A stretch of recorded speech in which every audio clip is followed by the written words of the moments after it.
Earlier this year, you said Luka's step back three was a really good weapon if he could get on balance. How unique an ability is it for a 6'8", 220 guy to be able to step back and get on balance like that?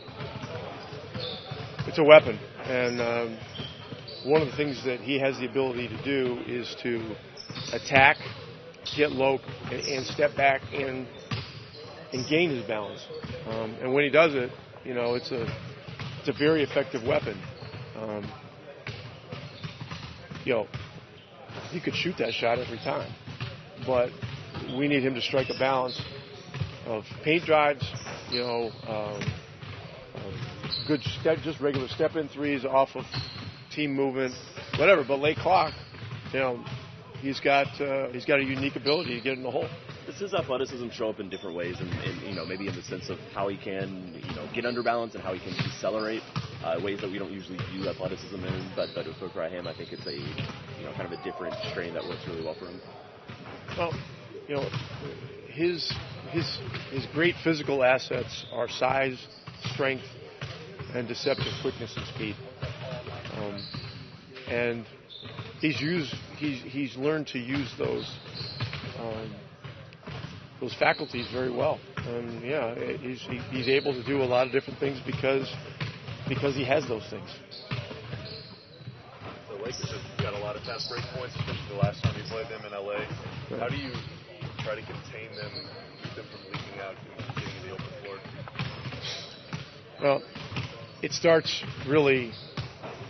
Both ends of the floor are related when you play a team like LA that is so good in transition.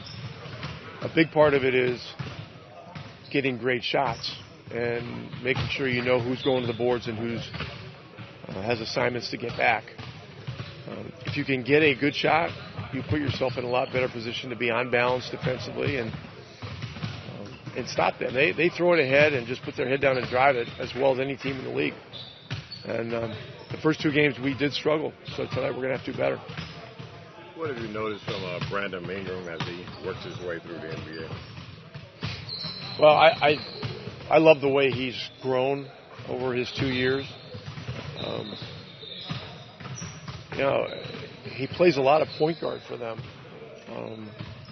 And a guy with that kind of size, 6'8", 6'9", that can handle, that can work guys into the mid-range and efficiently pop up and make shots. We know he can shoot threes because he's had very good stretches to three-point shooting. And his length is a real asset for him defensively and on the board. So, he's a very, very good young player who's getting better all the time. When they don't have an impact player like LeBron, do anything changes as far as preparation on your end? Look, they got a lot of good players, and they're going to be very motivated.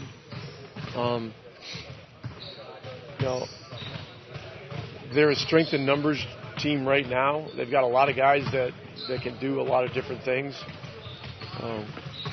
Ball shooting the three, great. Caldwell Pope has been hot, scoring and hitting threes the last several games. Kuzma's been out, and I expect that there's a very good chance he'll play tonight. He's a double-figure scorer and an attacker. Stevenson is a guy you got to really respect and defend well. Otherwise, he's the kind of guy who can go for a double-double or triple-double on you. And he's playing a lot of point guard with their second unit.